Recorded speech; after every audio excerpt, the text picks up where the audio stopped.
Well, today we are going on a little road trip with Jesus.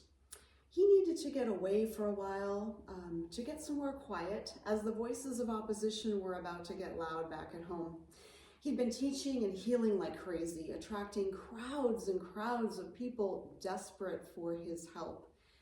Only not everyone saw Jesus as the solution. Some people actually saw him as the problem, a challenge to both civil and religious status quo, and they had been plotting for quite some time to destroy him. Well, the religious authorities followed him around, waiting for him to slip up so they could take him down.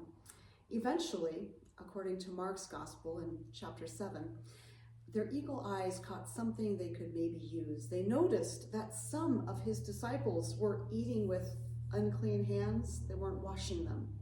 That was a violation of the law concerning ritual cleanliness. Aha, now we've got him, they thought, and thus they began their interrogation. Why do your disciples not live according to the tradition of the elders, but eat with defiled hands? He said to them, Isaiah prophesied rightly about you hypocrites, as it is written, this people honors me with their lips, but their hearts are far from me. In vain do they worship me, teaching human precepts as doctrines. You abandon the commitment of God and hold to human tradition.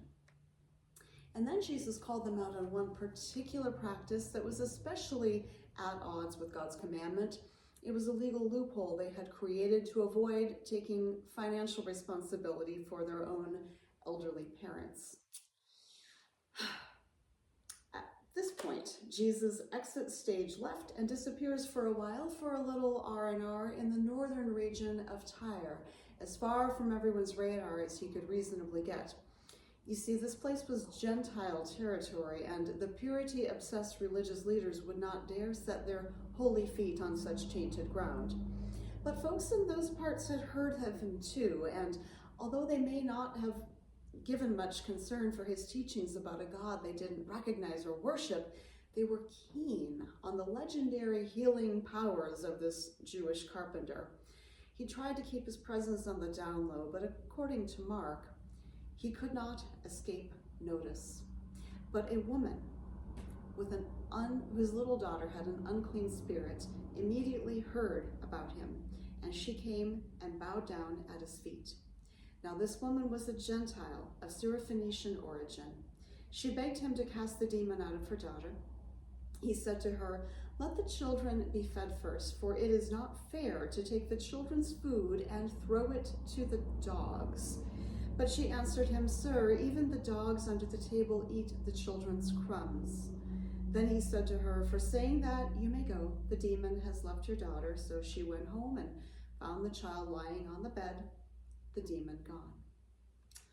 Well, that's not your classic feel-good Jesus story, is it? It's actually a little uncomfortable, the story in which Jesus, who loves the little children, all the children of the world, calls this desperate woman and her sick daughter dogs.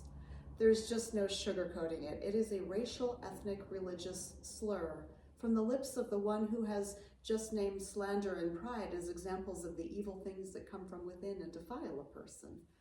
Does Jesus not realize that reserving his healing powers for only his own people is prideful, and calling an entire race of people dogs constitutes slander? Now, some people believe that Jesus couldn't possibly have meant it, that he was testing this woman, allowing her to declare her faith in him or his God so that he could bless her daughter and teach her a nice little lesson. Maybe. Mark doesn't offer such a redemptive explanation, and neither does Matthew when he tells his version of the story, but they didn't need to. They were actually writing for a Jewish audience who probably didn't give much thought to what the Syrophoenician Gentiles were called. It wasn't exactly the age of enlightenment.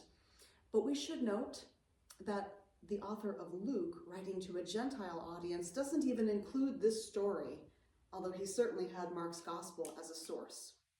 Maybe the story is as offensive as it seems, deeply insulting to the Gentile people who would have resented being called dogs and being excluded from the healing grace of the one they were being invited to follow. In either case, whether Jesus committed a racist blunder or whether he used a racial slur on purpose to bring up a point, this is not the most flattering story in his biography. And yet, if I had the job of editing the biography, like Mark, like Matthew, I would have not left this story out. I would include it like they did, because it shows Jesus as capable of learning and growing, something to which we all might aspire. Also, it is a story of a hero, a woman, a mother who knew what was right and who dared to advocate for it. She does not return Jesus' insult and call him by whatever epithet her people might have used for his people. Instead, she does what Brene Brown describes as having a soft belly and strong back, letting the blow land while asserting every ounce of her maternal moxie to insist, "Sir, even the dogs under the table eat the children's crumbs." Ironic, because Jesus had been advocating for the underdogs, healing the sick and feeding the hungry. He had not come to serve the privileged, but the poor. And yet he seemed to have set boundaries on his healing gift, insisting that it was only for the children of Israel, his people. And here's where the boundaries are removed. Here in this place beyond the borders of his own nation, here with this woman who is an outsider in every sense of the word. Wrong nationality, wrong religion, even the wrong gender to be addressing this man in a private home. So much about her was considered wrong, yet she of all people is the one who gets it right. She sees that if what this man has is truly a divine gift, then surely there must be enough for everyone. And if it is proof of Jesus' humanity that he has failed to understand this, then it is a sign of his divinity that he's ready to open his mind and heart and hear the voice of the underdog and learn. Maybe this is how we need to see Jesus, willing to change his heart and mind, open to broadening the reach of justice and mercy. He who could glance at this woman and see a dog could look at her a second time and see a mother, a sister, a child of God who was equally worthy of what he could offer. Perhaps he recalled one of the old wisdom sayings found in the Proverbs: "Those who are generous are blessed, for they share their bread with the poor." This woman was only asking for crumbs, and he had plenty to share. He was, after all, the bread of life. This story seems right for a time like the one we're living in, when human beings all over the world face increasingly desperate plights. Cries for mercy come from every part of the planet. What do we hear? Do we hear them as we might hear the distant howling of dogs? Or do we recognize in those pleas our common humanity? To use another ancient proverb, the rich and the poor have this in common: the Lord is the maker of them all. Does it matter where people are from, what language they speak, what religion they follow? Isn't it more important what religion we follow, if indeed we call ourselves Christian? Isn't it part of the deal that we follow the path of Jesus, who was willing to look beyond the ethnic, racial, and religious differences and show grace and mercy to even a Syrophoenician woman and her sick girl? A couple thousand years later, the daily news reports are still full of the suffering of people who are impacted by ethnic and religious conflict. Atrocities have been committed by people who hate each other because of their religious affiliation and national identity. I've been asked which side I am on, pro-Israel or pro-Palestine. My friends, I am pro-human. I pray for all of God's beloved children who have experienced harm regardless of how they pray. I'd love to see every child on earth well-fed and sheltered, given access to all they need to be healthy and thrive. I would like the same for their parents and grandparents too, all generations, all faiths, all ethnicities, all people in all places. We are all beloved to God, no matter what religious symbol we stitch onto the back pockets of our jeans or affix onto the rear view window of our minivans. The story of the Syrophoenician woman shows us that God's love crosses all boundaries, even religious ones. God doesn't play favorites, nor should we. That doesn't mean we cannot commit ourselves to a particular faith. But once we do, then we must follow the teachings we say we believe in.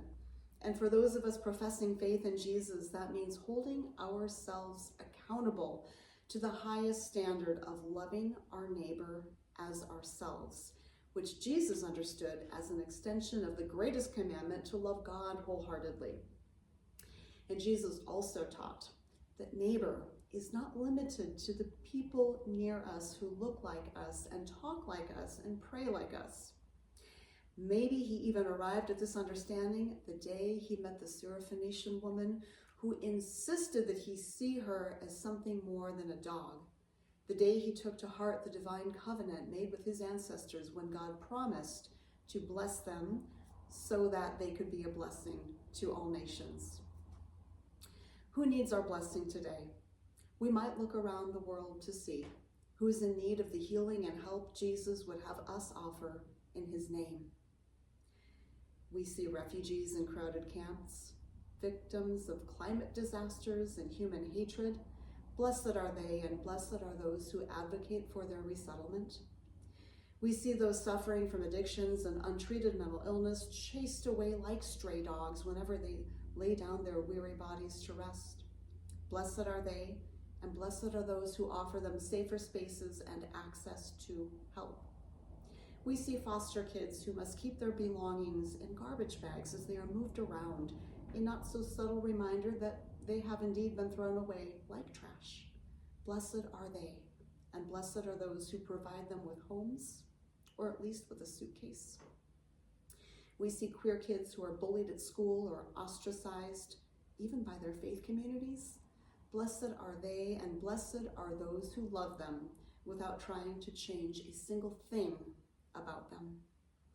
We see a Syrophoenician woman desperate for her daughter to be healed. Blessed is she, and blessed is the one who learned that day just how much his heart and mind could stretch. May it be so for us.